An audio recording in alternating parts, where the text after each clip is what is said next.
दोस्तों, किसी ने बड़ी ही खूबसूरत बात कही है कि छोटी उम्र में भी अपने पैरों पर खड़े हो जाते हैं। छोटी उम्र में भी अपने पैरों पर खड़े हो जाते हैं। अरे जिम्मेदारियां हो सर पे तो बच्चे भी बड़े हो जाते हैं। क्योंकि क्या बेच कर खरीदे तुझे ऐ जिंदगी, सब कुछ तो गिरवी पड़ा है जिम्मेदारी के बाजार में। क्योंकि जिम्मेदारियों ने ख्वाहिशों के कान में न जाने क्या फुसफुसाया कि ख्वाहिशें झुर्रियां और जिम्मेदारियां जमा हो गईं।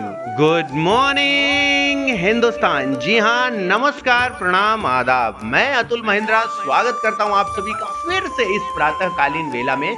क्योंकि दोस्तों, सुबह के 6:15 हो चुके हैं और आपके अपने अतुल सर आपसे मुखातिब हो चुके हैं। और ये आशा कर रहा हूं कि इस समय आपकी आंखों से नींद हट चुकी है और आप अपने अतुल सर की आवाज बड़े ही प्यार से सुन रहे हैं। और दोस्तों, आज की कहानी अरुणिमा साक्षी जी ने भेजी है, तो आइए देखते हैं कि क्या है इस कहानी में और क्या सबक मिलता है हमें इस कहानी से। तो दोस्तों, कहानी कुछ ऐसी है कि एक पुराना ग्रुप स्कूल छोड़ने के बाद बहुत दिनों बाद मिला। वे सभी अच्छे करियर के साथ खूब पैसे कमा रहे थे। वे अपने सबसे फेवरेट प्रोफेसर के घर जाकर मिले। प्रोफेसर साहब उनके काम के बारे में पूछने लगे।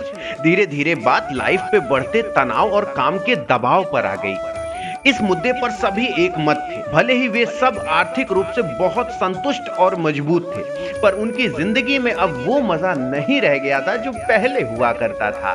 प्रोफेसर साहब बड़े ध्यान से उनकी बातें सुन रहे थे। फिर वे अचानक उठे और थोड़ी देर बाद किचन से लौटे और बोले, डियर स्टूडेंट्स, मैंने आपके लिए गर्मा गर्म कॉफी बनाई है, लेकिन प्लीज आप सब किचन में जाकर अपने अपने लिए कप्स लेते आइए। लड़के तेजी से रसोई में गए। वहां कई तरीके के कप रखे हुए थे।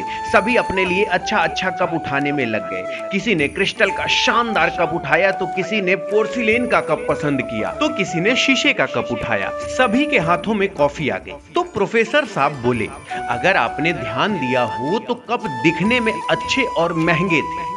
आपने उन्हें ही चुना और साधारण दिखने वाले कप्स की तरफ ध्यान तक नहीं दिया।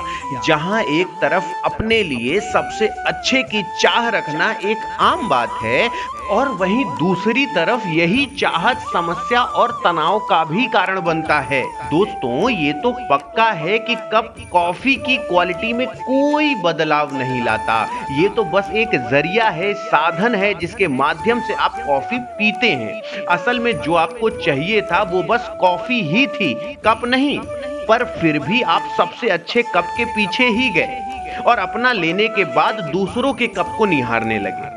अब इस बात को ध्यान से समझिए, ये जिंदगी कॉफी की तरह है। हमारी नौकरी, पैसा, पोजीशन ये कप की तरह है। ये बस जिंदगी जीने का साधन मात्र है, खुद जिंदगी नहीं है। और हमारे पास कौन सा कप है ये ना हमारी जिंदगी डिफाइन करता है और ना ही उसे बदलता है। इसलिए कॉफी की चिंता करनी चाहिए, कप की नहीं। दुनिया में सबसे खुशहाल लोग वो लोग नहीं होते जिनके पास सब कुछ या सबसे बढ़िया होता है। खुशहाल वो होते हैं जिनके पास जो होता है बस उसका अच्छे से इस्तेमाल करना जानते हैं, एंजॉय करते हैं और लाइफ को भरपूर जीते हैं।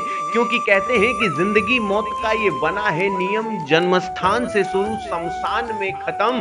दोस्तों, ये आपको समझना पड़ेगा कि ये जिंदगी एक रेस्टोरेंट की तरह है, एक रेस्टोरेंट की तरह। जी हाँ, बिल्कुल सही सुन रहे हैं। कहते हैं इंसान की खुशबू रहती है, इंसान बदलते रहते हैं, रहता है दस्तरखान, यहाँ मेहमान बदलते रहते हैं। इसलिए जरूर याद रखिएगा कि सदा हंसते रहें, सादगी से जिए, सबसे प्रेम करें, जीवन का आनंद लें, मौज लें, रोज लें, ना मिले तो उसे खोज लें। लेकिन जीवन का पहला उद्देश्य रखें कि खुश रहें, जितना है उसमें संतुष्ट रहें। दूसरे के थाली का चावल दुनिया को लंबा दिखता है, खूबसूरत दिखता है, तो आपको ये जानना पड़ेगा कि दूसरों का ना देखकर खुद को ईश्वर ने जितना नवाजा है उसको संजोएं, उसको और बेहतर बनाने का प्रयास करें। परिवार के साथ रहें, परिवार को खुश रखें। और दोस्तों, यही जीवन की सबसे बड़ी संपत्ति है। जिसका परिवार खुश है, जिसकी नौकरी से वो संतुष्ट है, जो अपने से संतुष्ट है, उसी को शास्त्रों में स्वर्ग की उपाधि दी गई है। वही जीवन का सबसे बड़ा स्वर्ग है। क्योंकि कल एक झलक जिंदगी को देखा, वो राहों पे मेरे गुनगुना रही, फिर ढूंढा उसे इधर उधर,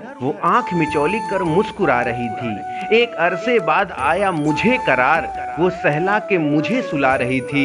हम दोनों क्यों खफा हैं एक दूसरे से, मैं उसे और वो मुझे समझा रही थी। मैंने पूछ लिया क्यों इतना दर्द दिया, वो हंसी और बोली अरे मैं जिंदगी हूँ जो कि तुझे जीना सिखा रही थी। तो दोस्तों, आशा करता हूँ कि आज की इस कहानी से आपको बहुत ही अच्छी सीख मिली होगी और जिंदगी में आप संतुष्ट रहना सीख गए होंगे। ईश्वर ने जो नवाजा है उसमें संतुष्ट रहें और हाँ, चाहत रखें सफलता की, चाहत रखें जीवन में एक अच्छा इंसान बनने की, और जब चाहत सकारात्मक होती है तो सफलता पाने से कोई नहीं रोक सकता, खुश रहने से कोई नहीं रोक सकता, जिंदगी को और भी अलग लेवल पे जीने से कोई नहीं रोक सकता। तो आशा करता हूं कि आज की इस मोटिवेशन सेशन से आप काफी संतुष्ट रहे होंगे और मैं ये फिर एक बार कहना चाहता हूं कि बड़े बूढ़े छोटे जो भी मेरी आवाज सुनते हैं और वो सभी सम्मानित लोगों को मैं सहृदय सभी बड़ों को प्रणाम करता हूं और उनसे ये कहना चाहता हूं कि अगर आपके पास आपके जीवन का कोई वृत्तांत हो